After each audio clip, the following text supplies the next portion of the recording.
Test के दौरान teacher इतना शराब पी लेता है कि होश खो बैठता है। इस मौके का फायदा उठाकर एक स्टूडेंट चुपके से क्लास में एक छोटा सा ड्रोन उड़ाता है और दूसरों के आंसर्स को कॉपी करने लगता है। लेकिन चीटिंग करने वाला वह अकेला नहीं है। एक दूसरा लड़का चीटिंग करने के लिए एक लंबा सा आईना यूज करता है और आंसर्स को कॉपी करने लगता है। वहीं एक और लड़का बॉल में कैमरा लगाकर पूरी कक्षा में बाउंस कराता है और दूसरों के आंसर्स को रिकॉर्ड करने लगता है। एक लड़का तो मैग्नेट का सहारा लेकर छत पर ही चिपक जाता है और दूसरों के आंसर्स को देखने की कोशिश करता है, लेकिन सिक्योरिटी सिस्टम उसे पकड़ लेती है और उसे बाहर फेंक देती है। उसके साथ ही लॉन्ग मिरर और बाउंसिंग बॉल भी पकड़ा जाता है। अभी एक लड़का अपने पेपर फोल्डिंग ट्रिक के जरिए उस ड्रोन को भी डिस्ट्रॉय कर देता है और अपने मैजिक पाउडर से यह इंश्योर कर लेता है कि उस कमरे में लेजर्स लगे हुए हैं। फिर वो अपने पेपर अटैक से उन लेजर सेंसर्स को ब्लॉक कर देता है और आराम से चीटिंग करने लगता है। इस दुनिया में दो प्रकार के लोग हैं, भले ही वे एक साथ बड़े हुए हो या फिर एक ही स्कूल में पढ़े हो, लेकिन उनका जीवन एक बड़ी चीज के कारण अलग हो जाता है और वो है national special level university exam. यदि आप इसमें पास होते हैं तो आपका जीवन सफल है और अगर आप इसमें फेल होते हैं तो आपका भविष्य बेकार हो जाता है। इसीलिए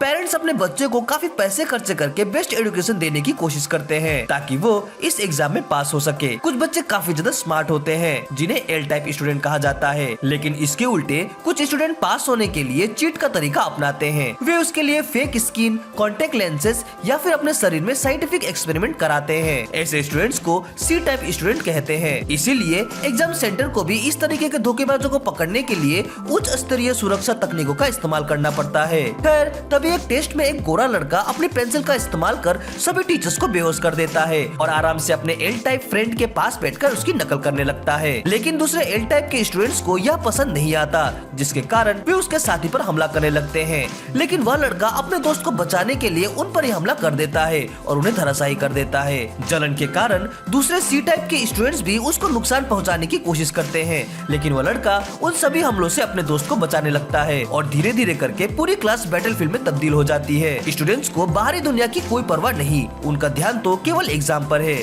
आखिर में एग्जाम हॉल पूरी तरह से नष्ट हो जाता है और केवल वह गोरा लड़का ही बचता है। उसका एल टाइप फ्रेंड भी मर जाता है, जिस पर वह रोते हुए ही अपना पेपर कंप्लीट करता है और पास हो जाता है। बाद में वो लड़का एक सक्सेसफुल आदमी भी बनता है। प्रेजेंट में आए तो एक लड़का मूमिंग और एक लड़की जिसका नाम केओई है, दोनों एग्जाम देने के लिए जाते हैं। उन्हें यह एग्जाम किसी भी हाल में पास करना है ताकि वे मूमिंग के पिता की मदद कर सके, जो कि बिना किसी गुनाह के जेल में है। खैर, एग्जाम स्टार्ट होती है और केओई जोर तोड़ से अपना पेपर लिखना शुरू करती है। चीटिंग करने वाले अपने अपना पैतरा आजमाना शुरू करते हैं। कोई ड्रोन का इस्तेमाल करता है तो कोई मिरर का, कोई पिंपोम बॉल का इस्तेमाल कर सारे बच्चों की कॉपीज को रिकॉर्ड करने लगता है। तो एक लड़का स्पाइडरमैन बनकर छत पर चिपक जाता है और दूसरों की कॉपीज को झांकने लगता है, पर क्लास का सिक्योरिटी सिस्टम उसे पकड़ लेता है और उसे रूम से बाहर फेंक देता है। मूमिंग केओई के पास ही बैठा है ताकि वो उसे चीटिंग करने वालों से प्रोटेक्ट कर सके। बाकी बच्चे अपने अपने तरीके से चीटिंग करने में लगे हैं, पर वे सभी फेल हो जाते हैं। तभी मूमिंग पेंसिल लिड को हवा में फैला देता है, जिससे कि एग्जाम में लगे सारे लेजर्स लाइनिंग दिखाई देने लगते हैं। फिर वह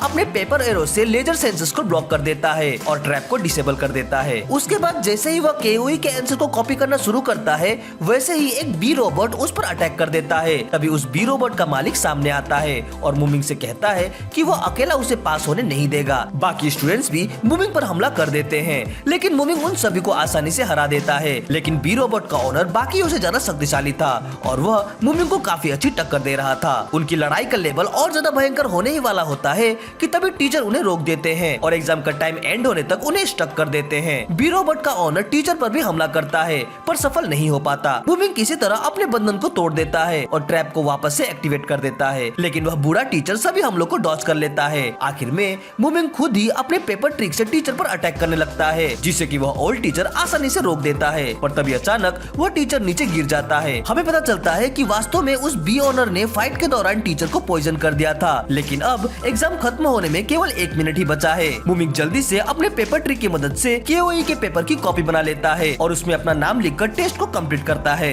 एग्जाम के बाद जब वे वापस जा रहे होते हैं, तब केओई उसे बताती है कि यह तो बस एक शुरुआत है, मूमिंग इसके लिए तैयार है। तभी अचानक मूमिंग वहाँ सफेद बालों वाली एक सुंदर लड़की को देखता है और लव एट फर्स्ट साइट का शिकार हो जाता है। उसके बाद तो मूमिंग बस उसे ही देखता रहता है। तभी टीचर उन्हें अगले टेस्ट के बारे में बताते हैं, जो कि नॉर्थ पोल में होने वाली है।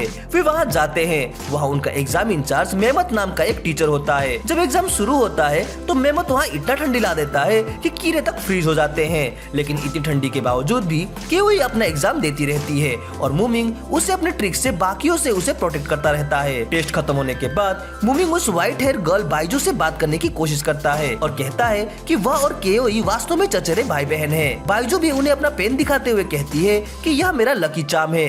तभी बी बॉय भी वहाँ पर टपक पड़ता है, लेकिन केओई उसे अपने एक ही पंजे से पछाड़ देती है। उसी वक्त से बी बॉय भी केओई के प्यार में पड़ जाता है और फिर उसके पास आने की कोशिश करता है, लेकिन फिर से केओई उसे एक मुक्का मारकर गिरा देती है।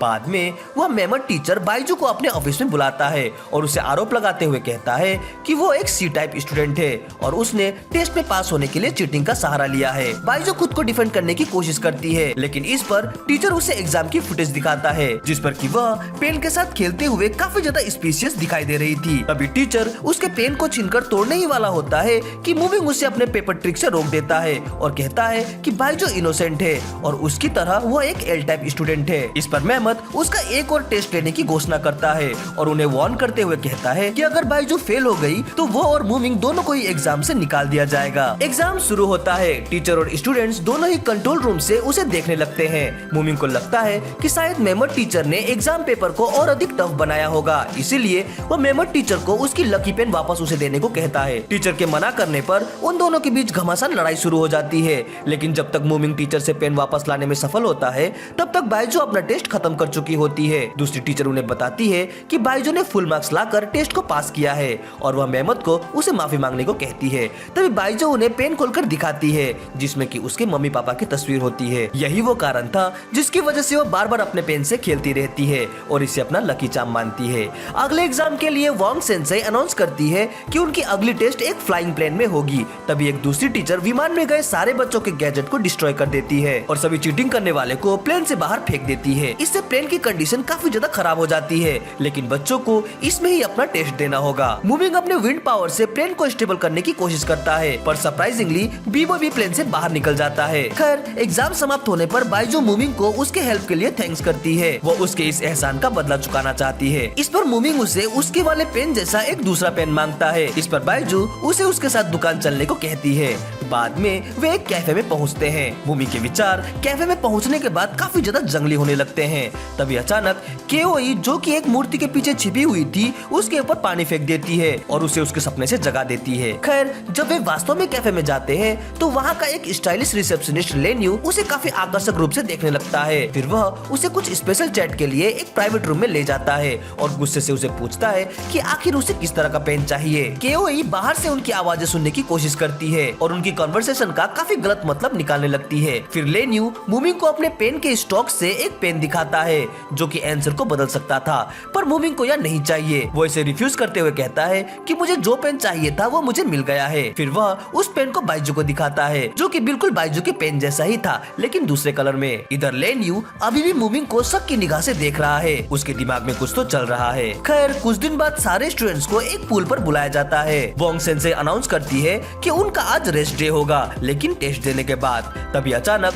पूल 2 टुकड़ों में बट जाता है और स्टूडेंट्स इसमें डूबकर इससे भी बड़े पूल में पहुंच जाते हैं जहां की एग्जाम होने वाले हैं। एग्जाम शुरू होती है और स्टूडेंट्स भी अपने अपने चीटिंग ट्रिक्स को यूज करने लगते हैं, लेकिन तभी ना जाने कहां से वहां पर एक शार्क आता है और चीटिंग करने वाले बच्चों को खींचकर ले जाने लगता है।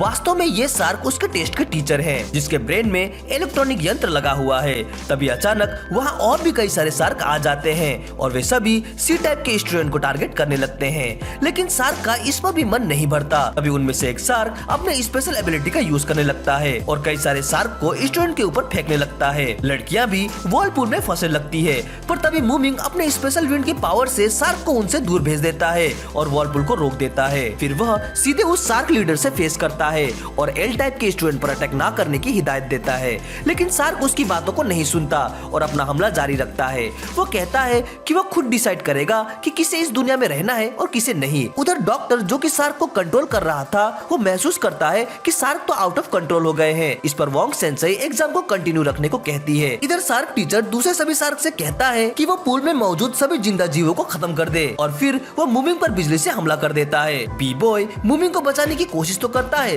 पर रास्ते में केओई को देखकर उस पर ही खो जाता है। इसी दौरान उधर शार्क मूविंग को ऑफर देता है कि वो उसका गुलाम बन जाए, लेकिन मूविंग इसे रिफ्यूज कर देता है और अपनी पावर का इस्तेमाल करते हुए वो एक वाटर टोर्नेडो को क्रिएट करता है ताकि शार्क के टोर्नेडो को कंट्रोल कर सके। फिर वह अपने टोर्नेडो से सभी स्टूडेंट्स को भंवर से बाहर निकाल देता है और सभी शार्क को अपने अंदर समाहित कर उन्हें दूर फेंक देता है। आखिर में जब केओई अपना पेपर खत्म कर देती है तो मूमिंग फिर से उसके आंसर स्क्रिप्ट की कॉपी कर लेता है और एग्जाम फिनिश कर देता है। इसी दौरान उधर एक शार्क पास खड़े लेन्यू पर पीछे से अटैक कर देता है, पर लेन्यू बिना देखे उस शार्क को खत्म कर देता है। उसे मूमिंग की एबिलिटी को देख जलन हो रही है। वह कहता है कि मूमिंग उसके भावनाओं के साथ खिलवाड़ कर रहा है। इसके बाद तो हमें मूमिंग और लेन्यू को कभी अलग अलग जगह पर लड़ाई करते हुए दिखाया जाता है। उन दोनों में खुद को बेहतर दिखाने की होड़ लग गई थी, लेकिन हर मुकाम पर मूमिंग लेन्यू से हार ही जाता है और शर्म के मारे आखिर में यूनिवर्सिटी छोड़ने का निश्चय करता है। मूमिंग के गायब होने पर केओई उसे पूरे 1 महीने तक ढूंढती है। आखिर में वो उसे एक लोकल बार में मिलता है। वह उसे वापस चलने के लिए मनाने की कोशिश करती तो है, पर मूमिंग लौटने से इनकार कर देता है क्योंकि उसका मानना है कि लेन्यू उससे ज्यादा ताकतवर है और वह इस जिल्लत में नहीं रह सकता। इस पर केओई उसके मुंह पर एक जोरदार मुक्का मार देती है और वापस स्कूल चलने के लिए मना ही लेती है। लेकिन इससे पहले वे प्रिजन लैंड को जाते हैं जहां उसके फादर को कैद करके रखा गया था। वहां जंगल को पार करते हुए वे एक टावर पर पहुंचते हैं। वहां उन्हें एक नकाबपोश आदमी दिखाई देता है जो कि मूमिंग को बताता है कि उसके पिता को बचाने का एकमात्र तरीका है कि वह अल्टीमेट सोकात्सु तकनीक का इस्तेमाल कर फाइट में उसे हराए। मूमिंग उस नकाबपोश आदमी से फाइट करना शुरू कर देता है और उस पर हमला करने के लिए वो 4 अलग अलग तकनीकों का इस्तेमाल करता है, लेकिन वह आदमी मूमिंग के सारे हमलों को बेकार कर देता है। फिर वह मूमिंग का मजाक उड़ाते हुए कहता है कि उसकी ये टेक्निक ओरिजिनल टेक्निक के जितनी ताकतवर नहीं है। अपनी हार के बाद मूमिंग फिर से निराशा में डूबने लगता है, पर केओई उसे मोटिवेट करने लगती है, जिस पर मूमिंग फिर से उससे लड़ने के लिए खड़ा हो जाता है। तभी वह नकाबपोश आदमी केओई को किडनैप कर लेता है और कहता है कि वह उसका टावर के टॉप में इंतजार करेगा। मूमिंग आसानी से लिफ्ट के जरिए 105वीं मंजिल पर पहुंच जाता है जहां उसे वो नकाबपोश आदमी उसका इंतजार करते हुए मिलता है। वह आदमी डर के मारे कांप रहा होता है क्योंकि उसे ऊंचाई से प्रॉब्लम जो थी। खैर वह मूमिंग को बताता है कि सोकात्सु टेक्निक में महारत हासिल करने के लिए एक आदमी को आग और हवा दोनों को ही नियंत्रित करना सीखना होगा। फिर वह मास्क मैन मूमिंग को केओई की लाइव वीडियो दिखाता है जहां उसे बांध कर रखा गया था। फिर वह उसे सीरीज ऑफ चैलेंज का टास्क देता है ताकि वह यह प्रूव कर सके कि वह सोकात्सु टेक्निक का सच्चा मास्टर कहलाने के लायक है भी या नहीं। उसकी पहली चुनौती थी आग पर नियंत्रण करना।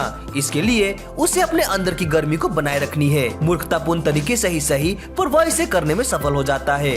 उसका अगला चैलेंज था जलने वाली और न जलने वाली चीजों को अलग करके रखना। वह इसे भी आसानी से कर देता है। इसके बाद अगले चैलेंज में उसे एक पेड़ के कॉस्ट्यूम पहने आदमी को हराना था। मूमिंग उसे टक्कर देने को तैयार है, लेकिन तभी वह घुटने के बल नीचे गिर जाता है। इस पर वह ट्री मैन उसे बताता है कि इतनी ऊंचाई में ऑक्सीजन की कमी के कारण वह कमजोर हो गया है। हालांकि उसे सांस लेने में मुश्किल हो रही थी, पर फिर भी वह हार नहीं मानता और उस ट्री मैन पर जोरदार हमला करने लगता है। अंत में वो अपने फायर किक से उस ट्री मैन का काम तमाम कर देता है। वो यह देख चौंक जाता है कि आखिर उसने फायर की ताकत को हासिल कर ही ली। हालांकि उसकी ट्रेनिंग अभी खत्म नहीं हुई थी क्योंकि उसने अभी तक उस मास्क पहने आदमी को नहीं हराया था। अभी मूमिंग अपने फायर से उसके मास्क पर हमला कर देता है, लेकिन वह आदमी आसानी से अपने विंड पावर का इस्तेमाल कर उसके हमले को बेकार कर देता है। फिर वह मास्क मैन मूमिंग से कहता है कि हवा के बिना फायर अधूरी है। तभी मूमिंग हवा और आग दोनों को कंबाइन करते हुए उस पर वापस से हमला कर देता है। उसका यह वार इतना ज्यादा स्ट्रॉन्ग था कि उस मास्क मैन का मास्क ही टूट जाता है और अंत में उसे पता चलता है कि वह मास्क मैन और कोई नहीं बल्कि उसके पिताजी हैं। जाने से पहले मूमिंग के फादर उसे एक पेन गिफ्ट करते हैं और कहते हैं कि इस पेन की मदद से वो सामने आने वाली किसी भी चुनौती का सामना कर सकता है। इसके बाद मूमिंग वापस से स्कूल पहुंचता है और लेन्यू को फिर से फाइट के लिए चैलेंज करता है, पर स्कूल के एग्जाम्स अभी तक खत्म नहीं हुई है। मिस वोंग उन्हें उनके अगले टेस्ट के लिए एक बड़े से झील के किनारे ले जाती है। अब देखना है कि बच्चे इस टेस्ट को किस तरह से पास करते हैं। वीडियो के अगले पार्ट के लिए कमेंट जरूर करें। वीडियो अच्छी लगी हो तो इसे लाइक और कमेंट जरूर करें। हमसे जुड़ने के लिए चैनल को सब्सक्राइब करें। तो मिलते हैं अपनी अगली वीडियो में। Sign out.